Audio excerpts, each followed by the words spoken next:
부모님께 효도한다며 보내드린 그 여행, 사실 가이드가 빚을 지고 시작하는 구조였습니다. 여러분이 낸 패키지 비용 중 상당 부분은 여행이 아니라 가이드의 빚을 갚는 데 쓰입니다. 40만 원짜리 패키지, 손님을 데려오려고 가이드가 50만 원을 선불로 내는 구조. 그래서 쇼핑을 시킬 수밖에 없었던 겁니다. 한때 효도의 상징이었던 패키지 여행이 어쩌다 이 지경이 됐는지, 그리고 앞으로 부모님 여행을 어떻게 보내드려야 하는지까지 하나씩 풀어보겠습니다. 2000년대 초반을 떠올려 보겠습니다.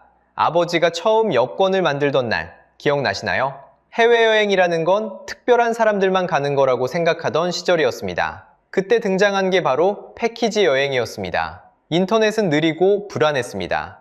해외 호텔을 직접 예약한다는 건 상상도 못했고, 환전은 은행 창구에 줄을 서야 했습니다. 영어 한마디 못하는 부모님이 외국 공항에서 혼자 길을 찾는다? 불가능에 가까웠습니다. 지금이야 스마트폰 하나면 택시도 부르고 번역도 되지만 그때는 그랩도 없고 파파고도 없고 구글맵도 없던 시절이었습니다. 그래서 패키지 여행은 해외로 나가는 유일한 다리였습니다. 비행기표부터 호텔, 식사, 관광지 입장권까지 전부 다 포함되어 있었습니다. 가이드가 공항에서 마중 나와주고 버스에 태워주고 어디를 가든 옆에서 통역해줬습니다. 모르는 나라에서 아무것도 신경 쓸 필요가 없었던 겁니다. 부모님 입장에서는 이것만큼 편하고 안심되는 여행이 없었습니다. 그러니까 자녀들 사이에서 하나의 문화가 자연스럽게 생겼습니다. 바로 효도 여행입니다. 첫 월급을 타면 부모님께 해외 패키지 여행을 선물하는 것. 동남아 4박 5일, 유럽 7박 8일. 여행사에 돈만 내면 나머지는 알아서 다 해주니까 자녀 입장에서도 편했습니다. 평생 한국 밖을 나가본 적 없는 부모님을 해외로 보내드리는 것. 그게 그 시절 자녀들이 보여줄 수 있는 최고의 감사 표현이었습니다. 실제로 2002년에는 해외여행을 경험한 사람 중 39%가 패키지 여행을 이용했습니다. 10명 중 4명 가까이가 패키지를 선택한 겁니다. 그만큼 패키지 여행은 대한민국 해외여행의 대명사나 다름없었습니다. 이 흐름은 해가 갈수록 더 커졌습니다.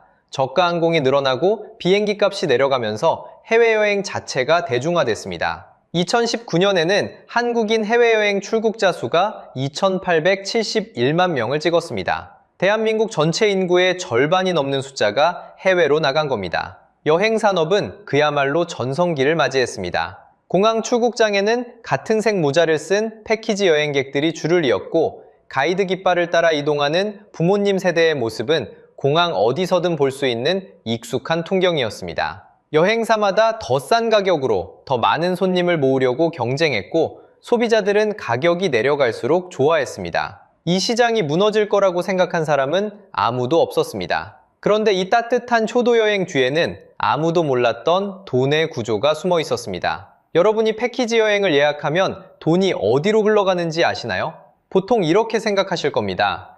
내가 여행사에 돈을 내고 여행사가 가이드한테 월급을 주고 가이드가 우리를 안내한다. 상식적으로는 그렇죠. 그런데 현실은 정반대입니다. 패키지 여행 가이드는 월급을 받지 않습니다. 오히려 가이드가 여행사에 돈을 냅니다. 가이드가 현지 여행사에 손님 한 명당 일정 금액을 먼저 내야 그 팀을 맡을 수 있는 겁니다. 일을 하려면 먼저 돈을 내야 하는 구조입니다. 이게 얼마나 말이 안 되는 건지 일상으로 바꿔볼게요. 편의점 알바를 한다고 생각해보세요. 시급을 받는 게 아니라 먼저 매대를 사야 일할 수 있다면요. 그리고 물건을 팔아서 그 매대 값을 메꿔야 한다면요. 이게 바로 패키지 여행 가이드의 현실입니다. 구체적인 숫자를 보면 더 놀랍습니다. 여러분이 40만 원짜리 패키지를 끊으면 가이드는 그 손님 한 명을 배정받기 위해 50만 원을 선불로 냅니다. 여행이 시작되기도 전에 마이너스 10만 원입니다. 여기서 항공료 빼고 숙박비 빼면 남는 건 없습니다.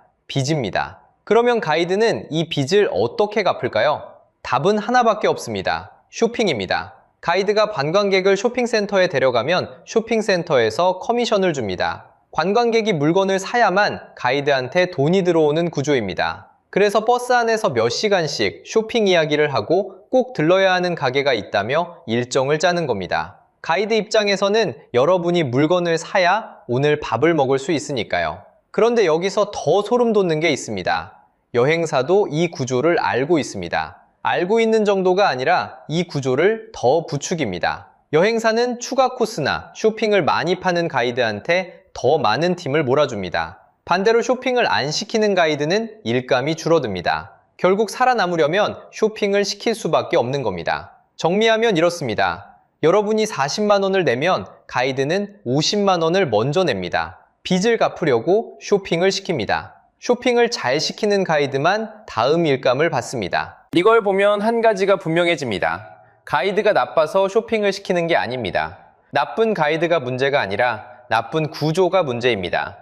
여러분이 부모님께 효도한다고 보내드린 그 여행비는 사실 가이드의 빚을 갚는 데 쓰이고 있었던 겁니다. 그리고 부모님은 그 빚을 갚아주기 위해 쇼핑센터를 돌고 계셨던 거고요.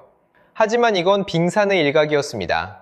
구조를 알았으니 이제 이 구조 위에서 실제로 어떤 일들이 벌어졌는지 보겠습니다. 먼저 동남아 패키지부터 이야기해 볼게요. 동남아 패키지를 다녀온 분들 중에 쇼핑센터 안 가본 분 거의 없을 겁니다. 일정표에는 분명히 관광지 이름이 적혀 있습니다.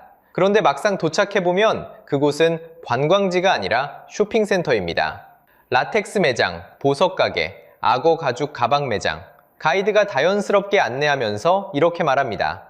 여기는 현지 정부가 인증한 곳이라 가격이 저렴합니다. 30분만 둘러보시면 됩니다. 그런데 30분이 아닙니다. 1시간 넘게 갇혀 있어야 합니다. 그리고 아무것도 안 사면 가이드 표정이 달라집니다. 대놓고 화를 내진 않지만 버스에 돌아왔을 때 분위기가 싸해지는 걸 다들 느낍니다. 어르신들은 그 눈치가 불편해서 필요 없는 물건을 사게 됩니다. 앞서 말씀드린 것처럼 가이드 입장에서는 여기서 수수료를 못 벌면 빚을 갚을 수가 없으니까요. 심지어 어떤 곳에서는 관광객 머릿수에 따라 인두세를 걷기도 합니다. 쉽게 말해서 머릿수 세금입니다. 물건을 사든 안 사든 그 가게에 들어가는 것 자체로 가이드에게 돈이 흘러가는 구조인 겁니다. 관광객 한 명 한 명이 걸어다니는 수수료인 셈이죠. 동남아 패키지 다녀온 지인이 절레절레 하면서 다시는 안 간다고 하더라. 이런 이야기 한 번쯤 들어보셨을 겁니다. 그런데 이건 동남아만의 문제가 아닙니다. 유럽 패키지는 방식이 좀 다릅니다. 동남아처럼 대놓고 쇼핑센터에 끌고 가기보다는 추가 코스라는 이름으로 돈을 뜯어갑니다. 곤돌라 타기, 야경 투어, 와이너리 방문, 세느강 유람선 이런 추가 코스가 한 여행에 10개 가까이 붙어 있는 경우도 있습니다. 문제는 가격입니다. 현지에서 직접 예약하면 2만 원이면 되는 코스를 가이드를 통하면 8만 원, 10만 원을 내야 합니다. 실제 가격의 4, 5배를 내는 겁니다. 그런데 이걸 거부하기가 참 어렵습니다. 추가 코스에 참여하지 않으면 혼자 버스에 남아 있어야 하거든요. 낯선 유럽 도시 한복판에서 혼자 버스에 앉아 한두 시간을 기다릴 사람이 몇이나 되겠습니까? 특히 부모님 세대는 더 그렇습니다. 모르는 곳에서 혼자 남겨지는 게 불안하니까 울며 겨자 먹기로 돈을 내는 겁니다. 여기에 올리브유, 가죽 가방 같은 물건 강매도 있습니다. 이탈리아 현지 최고급 올리브유라며 권하는데 실제로는 마트에서 몇천 원이면 살 수 있는 물건입니다.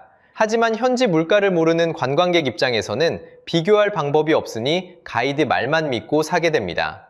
그래서 실제로 지출이 얼마나 늘어나냐? 구체적인 사례를 하나 보겠습니다. 패키지 가격은 80만 원이었습니다. 이 가격을 보고 괜찮다 싶어서 결제했습니다. 그런데 현지에 도착하니까 가이드 팀 명목으로 $50를 내야 합니다. 거기에 추가 코스 비용이 $300 넘게 붙습니다. 이거 안 하면 일정이 텅 비니까 안 할 수도 없습니다. 결국 실제로 쓴 돈은 130만 원입니다. 80만 원짜리 여행인 줄 알고 갔는데 현지에서 50만 원을 더 쓴 겁니다. 싸다고 골랐더니 오히려 비싼 여행이 된 거예요. 그리고 돈 문제만이 아닙니다. 일정 자체가 쇼핑과 이동에 잡아먹힙니다. 버스 안에서 2~3시간 동안 가이드가 추가 코스 설명과 물건 홍보를 쉬지 않고 합니다. 정작 에펠탑이나 콜로세움 같은 유명 관광지에 도착하면 30분 머물다 바로 버스로 돌아와야 합니다. 사진 한 장 찍고 바로 다음 장소로 이동하는 식입니다. 효도 여행이라며 보내드렸는데 부모님은 정작 볼거리는 겉핥기로 훑고 쇼핑센터와 버스 안에서 대부분의 시간을 보낸 겁니다. 이쯤 되면 이런 의문이 듭니다. 이렇게 피해를 보는 사람이 나만 있는 건 아니겠지? 맞습니다. 숫자가 증명합니다. 한국 소비자원에 접수된 패키지 여행 피해 구제 건수를 보면 분명히 드러납니다. 2021년에는 264건이었습니다. 그런데 해마다 가파르게 올라갑니다. 2022년 443건, 2023년 896건, 그리고 2024년에는 1167건까지 치솟았습니다. 4년 만에 4배 점 4배가 늘어난 겁니다. 매년 거의 2배씩 불어난 셈입니다. 더 놀라운 건 이겁니다. 소비자들이 속지 않으려고 노쇼핑 패키지를 골랐는데 그것마저 거짓이었습니다. 노쇼핑이라고 광고해놓고 실제로는 쇼핑을 강요하는 허위 광고 사례가 늘어나고 있습니다. 피할 수 있는 유일한 방법이라고 생각했던 선택지마저 막혀버린 겁니다. 정리하면 이렇습니다. 동남아에서는 쇼핑센터에 가둬놓고 유럽에서는 추가 코스로 바가지를 씌우고 노쇼핑이라고 광고한 상품마저 거짓이었습니다. 80만원짜리 여행이 130만원이 되고 피해 구제는 4년 만에 4.4배로 폭증했습니다. 이건 일부 나쁜 가이드의 문제가 아니라 구조 전체가 만들어낸 결과입니다. 이렇게까지 했는데 왜 여행사들은 바꾸지 않았을까요? 바꾸지 못한 사이 세상이 먼저 바뀌어버렸습니다. 여행사들이 이 구조를 바꾸지 못하고 있는 사이 세상이 먼저 바뀌어버렸습니다. 2002년에 패키지 여행을 이용해본 사람의 비율은 39%였습니다. 그런데 2020년 이 숫자가 18%로 떨어집니다.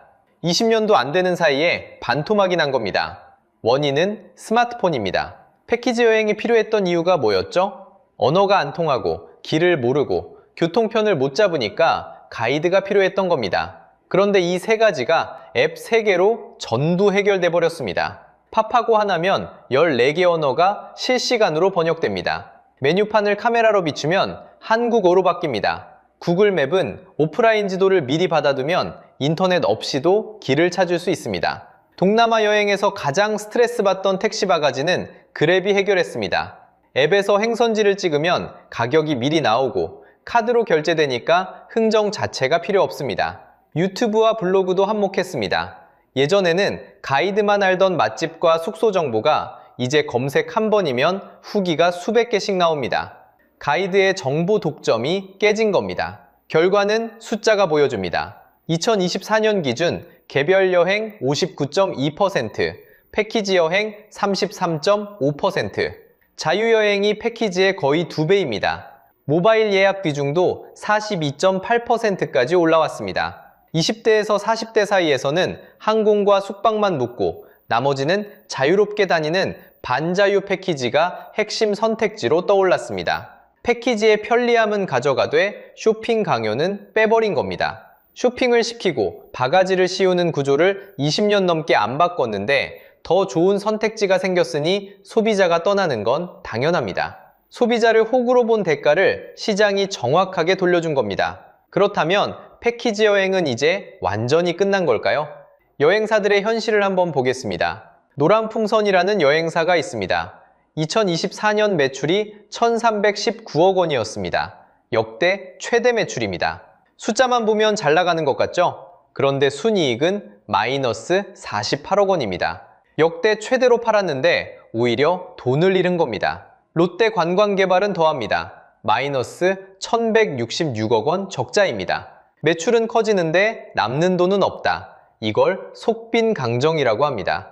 팔면 팔수록 손해인 구조가 여행사까지 올라와 있는 겁니다. 가이드만 빚지는 게 아니라 여행사도 빚지고 있었습니다. 이 산업 전체가 돈을 벌 수 없는 구조 위에 서 있었던 겁니다. 그러면 패키지 여행은 아예 없어져야 할까요? 저는 그렇게 생각하지 않습니다. 솔직하게 생각해 보세요. 70이 넘은 부모님한테 그랩 깔아드리고 구글맵 켜서 길 찾으시라고 할 수 있을까요? 스마트폰이 아무리 좋아져도 부모님 세대에게는 여전히 누군가가 옆에서 안내해주는 여행이 필요합니다. 단체로 움직이는 어르신들에게는 패키지가 여전히 가장 현실적인 선택지입니다. 문제는 패키지 여행 자체가 아닙니다. 그 뒤에 숨어있는 돈의 구조가 문제입니다. 구조를 알면 당하지 않습니다. 그래서 좋은 패키지를 고르는 방법 3가지를 알려드리겠습니다. 첫 번째, 가격이 너무 싸면 의심하세요. 앞에서 봤죠? 40만원짜리 패키지를 운영하려면 가이드가 50만원을 먼저 내야 합니다. 싼 데는 이유가 있습니다. 비싸고 안 좋은 건 있어도 싸고 좋은 건 없습니다. 터무니없이 싼 패키지는 그 부족한 돈을 여러분의 쇼핑으로 채우겠다는 뜻입니다. 두 번째, 일정표에서 쇼핑 시간을 꼭 확인하세요. 5일 일정 중에 쇼핑센터 방문이 서너 번 들어가 있다면 그건 관광이 아니라 쇼핑 투어입니다. 전체 일정에서 쇼핑이 차지하는 비율을 따져보세요. 그 비율이 높을수록 여러분 돈이 쇼핑 커미션으로 빠져나간다는 신호입니다. 세 번째, 세미 패키지를 고려해보세요. 세미 패키지는 비행기 표와 호텔만 묶어주고 현지에서는 자유롭게 다니는 상품입니다. 패키지의 편리함과 자유여행의 자유로움을 반씩 가져가는 겁니다. 지금 20대부터 40대까지 가장 많이 찾는 여행 방식이기도 합니다. 마지막으로 부모님을 여행 보내드릴 때 실용적인 팁 하나 드리겠습니다. 출발 전에 부모님 폰에 앱 3개만 깔아드리세요. 동남아라면 그랩, 번역이 필요하면 파파고, 길 찾기에는 구글맵. 이 3개만 있어도 혼자서 택시 타고 말 통하고 길을 찾을 수 있습니다. 사용법을 한 번만 알려드리면 생각보다 금방 익히십니다. 거기에 공항 픽업만 미리 예약해두면 부모님이 공항에 내리는 순간부터 걱정이 반으로 줄어듭니다. 패키지 없이도 안전하게 여행하실 수 있는 환경을 미리 만들어드리는 겁니다. 오늘 영상을 정리하겠습니다. 한때 효도의 상징이었던 패키지 여행은 가이드가 빚을 지고 시작하는 구조 위에 세워져 있었습니다. 그 구조가 쇼핑 강매를 만들었고 소비자 피해를 키웠고 결국 스마트폰 하나 든 자유여행자들에게 밀려나기 시작했습니다. 나쁜 건 패키지 여행 자체가 아닙니다. 나쁜 건 그 뒤에 숨어있던 돈의 구조입니다. 구조를 알면 당하지 않습니다. 오늘 알려드린 3가지만 기억하시면 부모님을 보내드리든 여러분이 직접 가시든 훨씬 현명한 선택을 하실 수 있습니다. 여러분은 부모님 여행을 보내드리면서 어떤 경험을 하셨나요? 좋았던 기억이든 속상했던 기억이든 댓글로 알려주세요. 구독과 좋아요는 이런 경제 영상을 만드는데 큰 힘이 됩니다. 7월 6일 캐나다는 독일을 골랐습니다. 독일 국방장관은 한국을 겨냥해 이렇게 말했죠. 우리는 극장에 있는 게 아니다. 그러면서 캐나다는 한국에 이런 말을 남겼습니다. 독일과 협상이 깨지면 그때 한화와 이야기하겠다. 여러분, 이건 희망이 아닙니다. 캐나다가 공짜로 들어둔 보험입니다. 이 얘기 나오자마자 여러분이 댓글에 뭐라고 다셨는지 저는 압니다. 미련 두지 마라, 손 털어라, 다시는 상대하지 마라. 관련 영상마다 좋아요가 가장 많이 달린 댓글이 하나같이 그거였어요. 그런데 정작 영상들은 전부 다른 결론으로 끝났습니다. 한화가 2순위 예비 공급자로 남았으니 아직 기회가 있다. 오늘 저는 여러분 댓글이 맞았다는 걸 숫자로 증명해 보려고 합니다. 그 전에 하나 정정하고 갑니다. 여기저기서 150조라고 하는데 아닙니다. 캐나다 정부 공식 수치는 최대 1000억 캐나다 달러, 우리 돈으로 약 100조입니다. 배를 짓는 값만 따지면 20조에서 30조 사이고요. 규모가 어마어마한 건 맞습니다. 다만 숫자부터 바로잡고 시작하겠습니다. 오늘 이야기는 전부 이 100조라는 실제 숫자 위에서 불러갑니다. 이 계약서 뒤에는 3사람이 서 있습니다. 캐나다 온타리오주 소세인트 마리, 알고마 제철소에서 일하던 노동자 1000명. 3월 23일자로 해고 통지가 발효됐습니다. 잠수함용 특수강 얘기가 나오는 그 나라에서요. 해밀턴에서 조선 훈련과정 등록을 기다리던 청년, 프로그램 자체가 없어졌습니다. 그리고 거제, 캐나다 사양도면 앞에 앉아 2027년 말까지 그 자리를 지켜야 하는 한화오션 설계 엔지니어 1명. 오늘 이야기의 주인공은 3번째 사람입니다. 캐나다는 왜 굳이 한국을 2순위로 남겨뒀을까요? 그 보험의 보험료는 지금 누가 내고 있을까요? 그리고 여러분이라면 이 보험 계속 부으시겠습니까? 지금부터 함께 파헤쳐 보겠습니다. 자, 여기서 핵심입니다.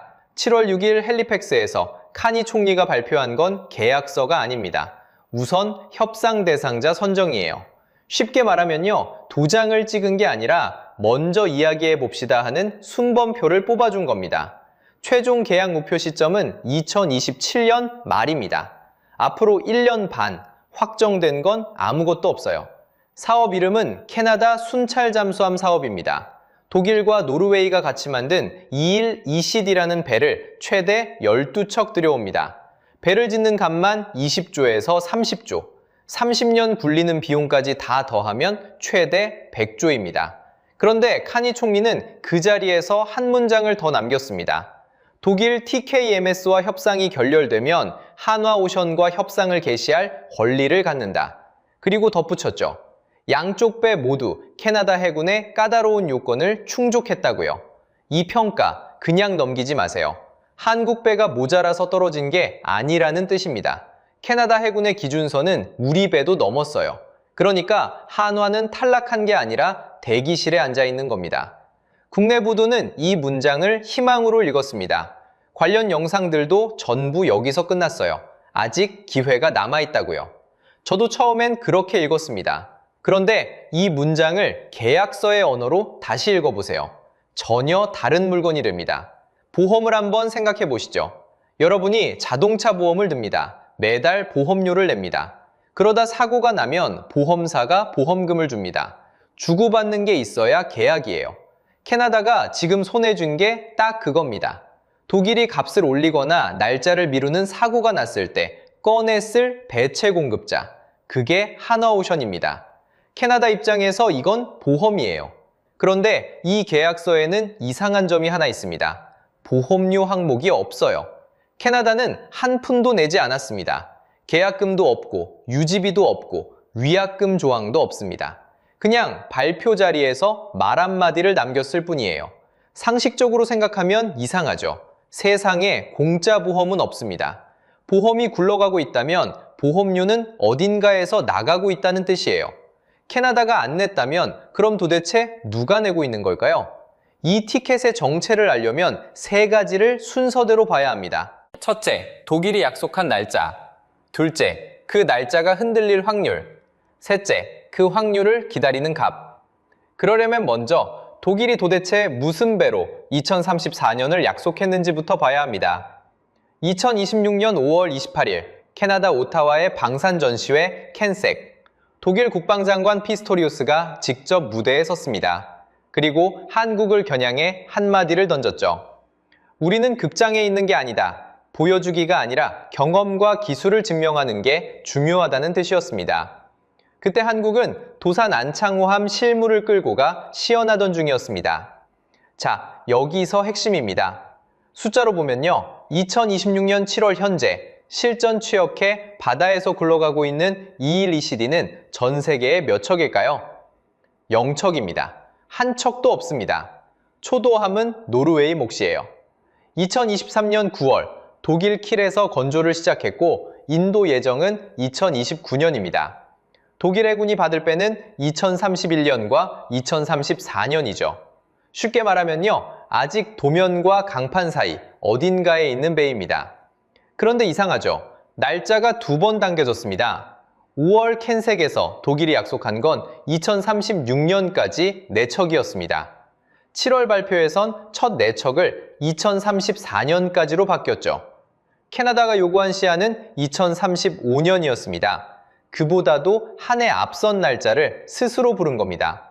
12척 전량은 2042년 TKMS 부르크하르트 대표가 직접 밝힌 숫자예요. 첫 4척 이후엔 8년 동안 8척, 사실상 연 한 척꼴입니다. 그 날짜는 도대체 어디서 왔을까요? 하늘에서 떨어진 게 아닙니다. 독일 해군과 노르웨이 해군이 예약해둔 생산 슬롯을 캐나다에 넘긴 겁니다. 쉽게 말하면요. 줄 서 있던 자기 배의 순번을 빼서 캐나다 앞에 놓아준 거예요. 없던 공장이 새로 생긴 게 아닙니다. 순서만 바뀌었을 뿐이죠. 그럼 그 배를 만들 사람은 있을까요? 킬의 조선업 직군 실업률은 2.1%, 경제학에서 완전 고용으로 보는 선 아래입니다.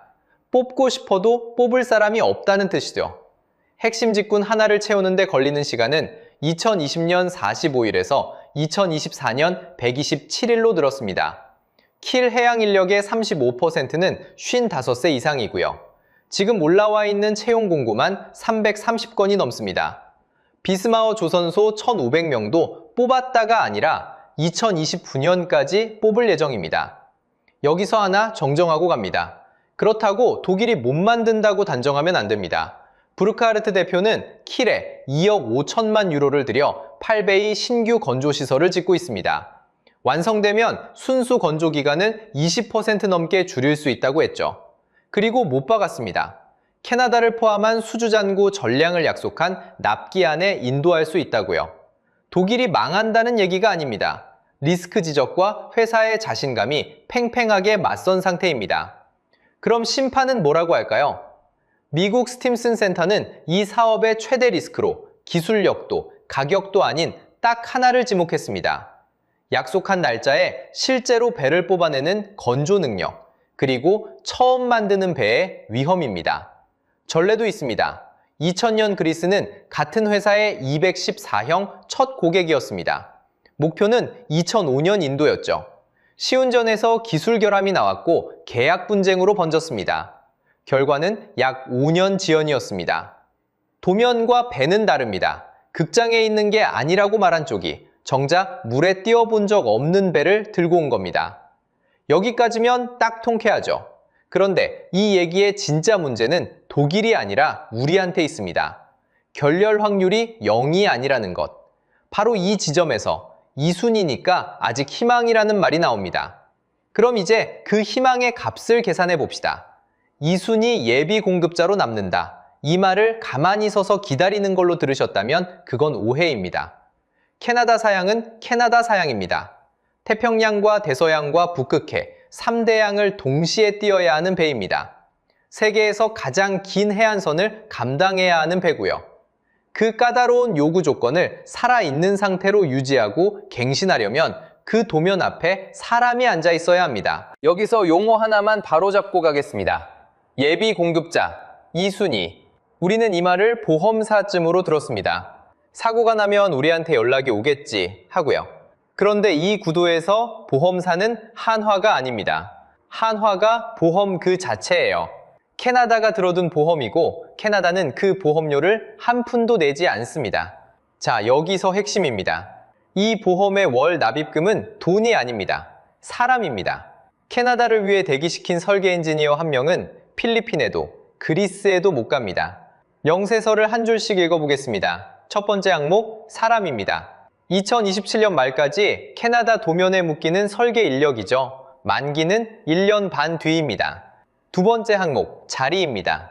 배를 지을 자리, 건조 슬롯이라고 합니다. 결렬되면 즉시 뛰어들어야 하니 그 자리를 비워둬야 합니다.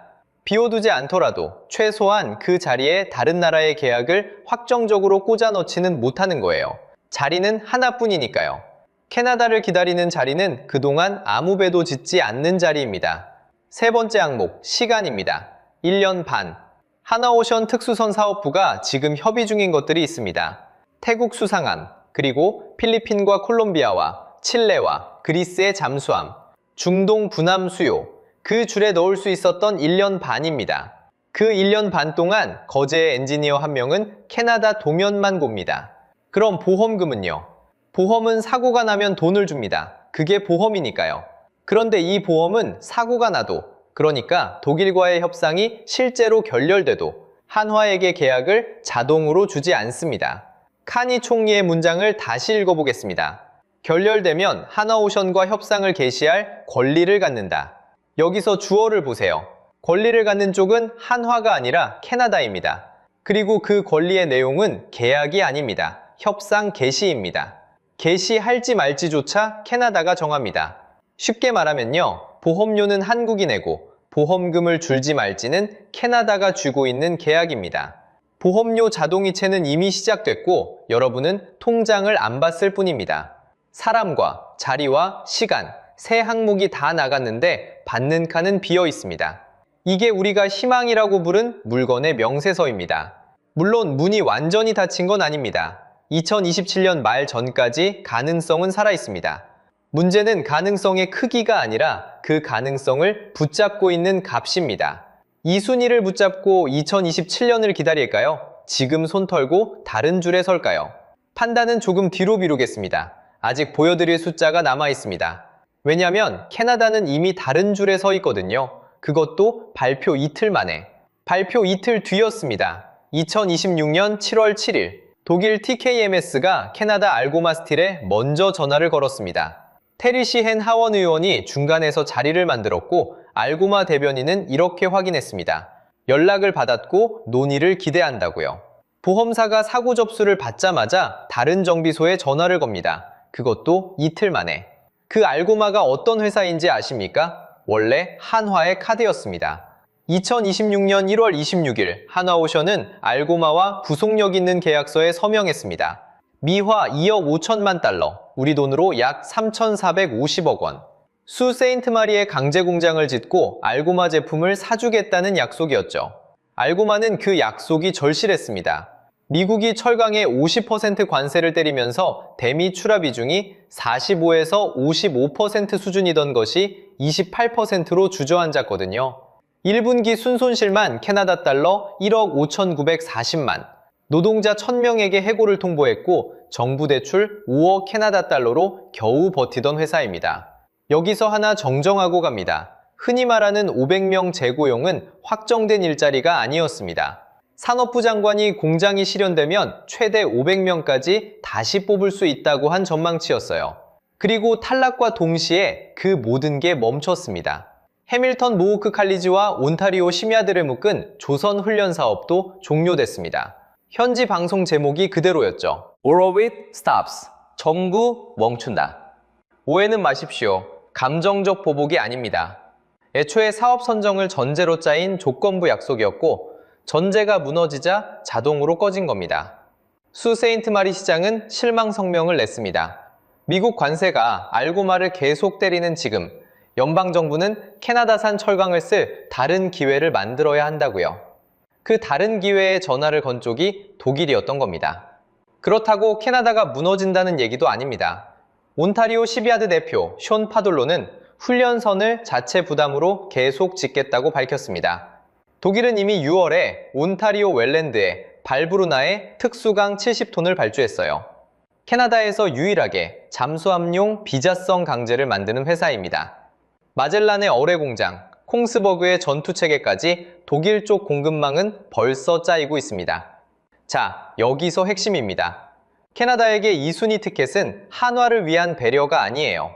독일을 상대로 값을 깎을 때 꺼내 보일 카드입니다. 독일이 날짜를 미루거나 값을 올리면 한화가 있다고 말하면 되니까요. 그리고 그 카드 값은 한국이 내고 있습니다. 거제에서 캐나다 도면 앞에 앉아있는 엔지니어 한 명. 그 사람의 1년 반이 캐나다가 독일과 값을 깎는데 쓰이고 있는 겁니다. 보험료는 꼬박꼬박 빠져나가는데 보험금은 나오지 않습니다. 숫자 2개만 정리하고 가겠습니다. 독일이 내건 65만, 한화가 내건 40만. 일자리 개수가 아닙니다. 한 사람이 1년 일한 걸 일로 센 누적치예요. 65만을 16년으로 나누면 연 4만 명 수준입니다. 860억 달러라는 경제 효과도 대부분은 티밍 협정과 양해각서입니다. 결혼이 아니라 사귀어 보자는 문서죠. 확정된 계약이 아니라는 게 방산 매체 푸아의 분석입니다. 그리고 결정적인 게 하나 남았습니다. 잠수함 선체는 독일에서 만듭니다. 캐나다 안에서 잠수함을 완성해 본 적은 한 번도 없어요. 그런데 여기서 근본적인 질문 하나가 남습니다. 이 계약, 캐나다가 돈을 낼 수 있긴 한 걸까요? 그 나라 예산처가 이미 답을 적어놨습니다. 캐나다 의회 예산처, PBO의 추산이에요. 2035년까지 국방비를 GDP의 3.5%로 올리려면 해마다 1,590억 캐나다 달러가 듭니다. 지금처럼 2%만 유지하는 경우와 비교하면요. 나라 살림 적자가 해마다 630억 캐나다 달러씩 더 쌓입니다. 나라빚 비율은 6.3%포인트 올라가고요. 캐나다는 2026년 3월에야 처음으로 나토 기준 2%를 맞췄습니다. 10달 동안 630억 캐나다 달러를 밀어넣고 겨우 찌그은 선이죠. 그런데 캐나다가 약속한 목표는 2035년까지 GDP의 5%입니다. 2025년 예산에는 5년간 818억 캐나다 달러 국방 투자가 적혔어요. 그런데 어느 해에 얼마를 쓸지 연도별 내역이 없습니다. 캐나다 공영방송 CBC가 바로 이 점을 짚었습니다. 정부 관계자조차 내년 배분을 못 내놨거든요. 그 돈으로 F-35를 사고 리버급 구축함을 짓고 잠수함 12척까지 밀어넣어야 합니다. 동시에요. 자, 여기서 핵심입니다. 우리가 2027년 말까지 기다리겠다는 그 계약은 돈줄조차 확인되지 않은 계약입니다. 이제 시선을 우리 쪽으로 돌리겠습니다. 불편한 얘기예요. 한국은 캐나다 이전에 이미 한 번 졌습니다. 폴란드입니다. 폴란드 오르카 잠수함 사업. 2025년 11월 스웨덴 사브에 A26이 선정됐습니다. 그리고 2026년 6월 29일 그디니아에서 세 척 정식 계약이 체결됐어요. 미화로 약 48억 달러. 마지막 배는 2038년에 넘깁니다. 독일 TKMS도 떨어졌고 한화오션도 떨어졌습니다. 둘 다요. 캐나다 발표 다음 날 한화오션 주가는 23% 빠졌습니다. HD 현대중공업도 5% 넘게 밀렸고요. 국내 언론은 한화오션의 방산 수출 전략이 시험대에 올랐다고 썼습니다. 2번 연속입니다. 유럽에서 한 번, 북미에서 한 번. 그러니까 이건 캐나다는 다행히 피한 것이라는 위로만으로는 설명이 안 됩니다. 그런데 이 연속 패배를 정면으로 짚는 얘기를 여러분은 거의 못 보셨을 겁니다. 다들 이 순위 얘기만 하고 있거든요. 하나 더 있습니다. 우리가 독일 킬의 인력난을 조롱할 처지인가? 국내 조성협력사 시급은 18년째 2만 원 안팎입니다. 18년이에요. 그 사이 물가는 올랐고 숙련공은 계속 빠져나갑니다. 킬에서 사람을 못 구한다고 웃었는데 같은 병목이 거제에도 있는 겁니다. 보험료는 꼬박꼬박 나가는데 정작 우리 집 지붕에서는 기와가 한 장씩 떨어지고 있어요. 보험료를 붓는 동안 우리 집 지붕은 누가 고칩니까? 거제의 그 엔지니어 한 명을 다시 떠올려 보세요. 그 사람이 캐나다 도면 앞에 앉아있는 1년 반 동안 필리핀 도면은 누가 그립니까? 콜롬비아는요? 칠레는요? 그리스는요? 엔지니어 한 명입니다. 그 한 명이 우리가 내는 보험료의 단위예요. 이건 캐나다 한 건의 문제가 아닙니다. 우리가 어떤 줄에 서는가의 문제죠. 그럼 이 보험 해지하면 우리는 어디로 갑니까? 그 답이 이미 바다 위에 있습니다. 도산 안창호함. 올해 3월 25일 진해를 떠났습니다. 괌을 거치고 하와이를 거쳐 5월 23일 캐나다 에스콰이몰트 해군기지에 들어갔습니다. 항해거리 약 1만 4천 킬로미터. 한국 해군 잠수함이 태평양을 건넌 건 이번이 처음입니다. 자, 여기서 핵심입니다. 이 배는 도면이 아닙니다. 한화오션의 장보고산 배치일은 이미 우리 해군에서 취역해 굴러가고 있어요. 그림이 아니라 실제로 물에 떠서 태평양을 건너온 배입니다. 캐나다 항구에 직접 들어가 저반까지 마쳤습니다. 우리는 극장에 있는 게 아니다. 그렇게 말한 쪽이 있고 태평양을 건너와 실물을 보여준 쪽이 있습니다. 그리고 지금 이 순간 실전에서 굴러가는 21ECD는 전 세계에 한 척도 없습니다. 누가 극장에 있었는지는 여러분이 판단하시면 됩니다. 저는 조롱하려는 게 아니에요. 그냥 두 장면을 나란히 놓았을 뿐입니다. 다만 오해는 마십시오. 21ECD가 실패작이라는 얘기가 절대 아닙니다. 노르웨이는 올해 1월 30일 오히려 2척을 더 계약했습니다. 4척이던 게 6척이 됐어요. 독일도 재작년 12월에 4척을 추가 승인해서 6척입니다. 지연을 감수하면서도 그 배에 더 걸겠다는 나라들이 있는 겁니다. 독일이 틀렸다는 얘기가 아닙니다. 그 줄에 설 이유가 있는 나라도 분명히 있어요. 다만 우리 줄이 다르다는 얘기입니다. 그럼 우리 줄에는 뭐가 있느냐? 한화오션 특수선 사업부가 지금 협의 중이라고 밝힌 곳들입니다. 태국 수상함, 필리핀, 콜롬비아, 칠레, 그리스 장수함, 중동 두남. 아직 계약서가 아니라 협의입니다. 그런데 캐나다도 계약서가 아니었잖아요. 똑같이 협의라면 우리를 예비 카드로 세워둔 쪽이 아니라 우리를 진짜로 원하는 쪽 도면을 그리는 게 맞습니다. 이게 이 보험의 해지 환급금입니다. 돈으로 돌려받는 게 아니에요. 사람으로 돌려받습니다. 캐나다 도면 앞에 묶여있던 그 엔지니어 한 명은 해지하는 순간 저 도면 앞으로 갑니다. 캐나다 하나로 끝나는 게임이 아니거든요. 보험은 원래 사고가 안 나면 손해입니다. 그런데 이 보험은 사고가 나도 보험금이 안 나옵니다. 보험료만 나갑니다. 그런 보험을 뭐라고 부르는지 우리는 이미 알고 있습니다. 정리하겠습니다. 첫째, 7월 6일 발표는 계약이 아니라 협상 개시였습니다. 최종 계약은 2027년 말이고 캐나다는 돈줄조차 확정하지 못했습니다. 둘째, 우리에게 남은 2순위 권리는 협상을 개시할 권리일 뿐입니다. 보험료는 한국이 내고 지급 결정권은 캐나다가 쥐고 있습니다. 셋째, 그 보험료는 돈이 아니라 사람과 시간입니다.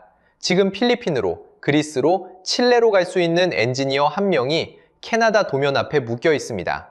미련을 버리는 건 정신승리가 아닙니다. 계산이 끝난 결론입니다. 이 순위를 붙잡고 2027년 말까지 기다려야 할까요? 지금 손 털고 다른 줄에 서야 할까요? 여러분 생각을 댓글로 남겨주세요.